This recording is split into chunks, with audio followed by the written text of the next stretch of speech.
आज की कहानी में एक लड़का होता है मनोज, जो कि शादी करने वाला होता है और उस लड़की को सारी सुख सुविधा देने के लिए वो लोन लेता है। लोन पर कार लेता है और लोन अपने घर पर भी लेता है और अपने घर में हर वो फैसिलिटी करता है जिससे कि उसकी पत्नी हमेशा खुश रहे, किसी भी चीज के लिए परेशान ना करे। लेकिन जब उसकी शादी होने वाली होती है, उससे 4 दिन पहले उस लड़की ने जो टेस्ट दिया था उसमें वो क्लियर होती है और वो बैंक की मैनेजर बन जाती है और उसके माता-पिता उस शादी से इनकार कर देते हैं। जैसे ही लड़के को ये बात पता चलती है, लड़के को बहुत ही गहरा सदमा लगता है और उसके बाद लड़के की ज़िंदगी इस तरह से बदतर हो जाती है कि उसके बारे में आप जानोगे तो आपको बहुत हैरानी होगी।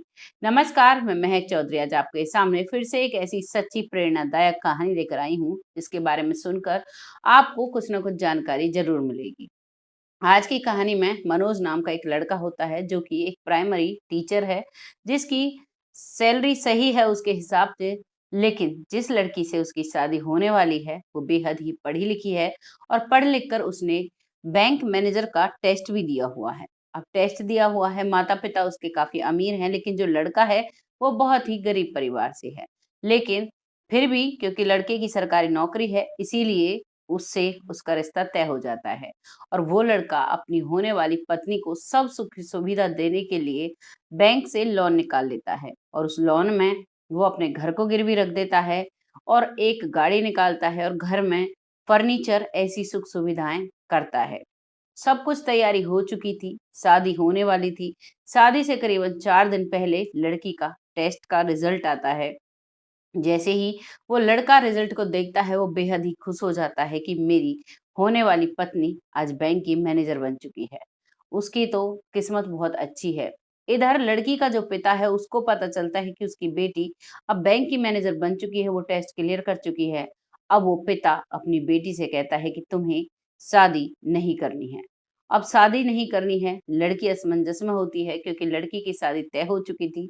4 दिन पहले उससे बोला जाता है कि तुम्हें तो बैंक मैनेजर बनकर करोड़पतियों के घर में शादी होनी है तुम्हारी, तुम्हारी ज़िंदगी हम ऐसे बर्बाद नहीं कर सकते और उस पर वो दबाव बनाया जाता है। उसके बाद जो मनोज है, मनोज की ज़िंदगी बद से बदतर हो जाती है क्योंकि एक तरफ उसे शादी के लिए मना कर दिया जाता है और एक तरफ वो इतना सारा लोन ले चुका था कि लोन की किस्त भरते-भरते उसकी सारी पेमेंट चली जाया करती है और घर में जो शादी की तैयारियां हो चुकी थी, इन्हीं वजह से उनके जो माता-पिता हैं वो बहुत परेशान हो चुके थे क्योंकि काफ़ी पैसा लग चुका था। गाँव में तू-तू हो गई थी कि इसकी शादी होने वाली थी, पता नहीं लड़के में क्या ऐब है जो इसकी शादी टूट गई। कोई भी ये नहीं देखता है कि गलती लड़की वालों ने की है, लड़के वाले को दोष देने लगते हैं। लेकिन फिर भी वो अपने हालात से जूझता है और धीरे-धीरे कर अपनी गाड़ी की ईएमआई भरता है और गाड़ी क्लियर हो जाती है। लेकिन जो घर का लोन है उसमें मुश्किल से 1-2 लाख रुपए ही भर पाता है। लोन करीबन 12-13 लाख का हो चुका था। अब उसके पास बैंक से नोटिस आता है और नोटिस आता है कि अगर आपने ये लोन नहीं भरा तो आपके घर को नीलाम कर दिया जाएगा।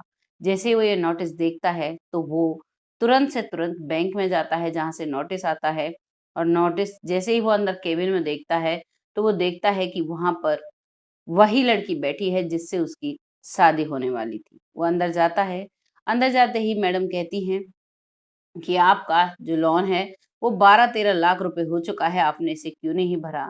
तभी वो कहता है कि मैडम मैंने लोन काफ़ी ज़्यादा लिया था, मैं नहीं भर पाया, एक मैंने गाड़ी भी ली थी लोन पर, वो तो मैं क्लियर कर चुका हूँ, अब इसी को कर रहा हूँ, धीरे-धीरे इसको भर रहा हूँ। तभी वो मैनेजर कहती हैं, ऐसी तुम्हें क्या ज़रूरत आन पड़ी थी कि तुम इस लोन को लेते हो और इसे भर नहीं पाते? तभी वो कहता है कि मैं लोन इसलिए ले रहा था क्योंकि जिस लड़की से मेरी शादी होने वाली थी उस लड़की का स्टेटस बहुत हाई था और उसे हर सुख-सुविधा देने के लिए मैंने इस लोन को लिया था।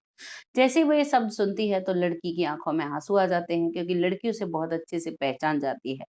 जिस वक़्त वो नोटिस की लिस्ट बना रही थी उस वक़्त उसे नहीं पता था कि ये मनोज वही है जिससे उसकी शादी होने वाली थी। अब वो कहने लगती है कि तुम्हारी तो सरकारी नौकरी भी है, तुम ये लोन क्यों नहीं भर पाए? तभी वो कहता है कि मेरी मम्मी-पापा की तबीयत काफ़ी खराब हो चुकी है और बहुत सारी सुख-सुविधाएँ करने की वजह से मैंने इधर-उधर से भी पैसा लिया था, इसी वजह से मैं लोन को पे नहीं कर पाया। वो सब कुछ सुनती है, तभी मनोज कहता है कि अगर मैं आपसे एक बात कहूँ तो क्या आपको बुरा तो नहीं लगेगा? तो वो कहती हैं बिल्कुल नहीं, कहो। तभी वो कहता है कि आप तो अपने जीवन में बहुत खुश होंगी क्योंकि आपकी शादी तो एक करोड़पति के साथ हो चुकी है। तो वो मुस्कुराते हुए जवाब देती है, मैं कहाँ से सुखी हो सकती हूँ जब मैंने तुम्हें इतना बड़ा दुःख दिया है। तुमने लोन लिया मुझसे शादी करने के लिए, मेरे पिता ने लोन लिया मेरी शादी करोड़पति से करने के लिए, लेकिन शादी के कुछ दिनों बाद ही मुझे पता चलता है कि वो करोड़पति नहीं है, उनके पास करोड़ों का कर्जा है। और उसी को देखते हुए मैं उसे छोड़कर आ चुकी हूँ, उसी समय से मैं अपने घर पर रह रही हूँ और अपने जीवन को बस अकेले काट रही हूँ। उस समय तो मेरे मामा, मेरे भाई, मेरे पापा, चाचा, ताऊ सभी कहते थे, हम तुम्हारे साथ हैं, लेकिन आज मेरे साथ कोई भी नहीं है, मैं अकेली हूँ।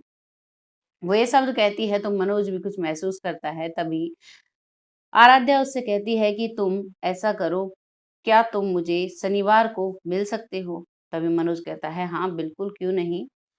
तो वहाँ से वो चला जाता है, इधर आराध्या अपने काम में लग जाती है और जैसे ही शनिवार आता है, तो वो वहाँ पर आता है बैंक में, तो देखता है कि बैंक में कोई भी नहीं है और अकेली वही आराध्या बैठी हुई है।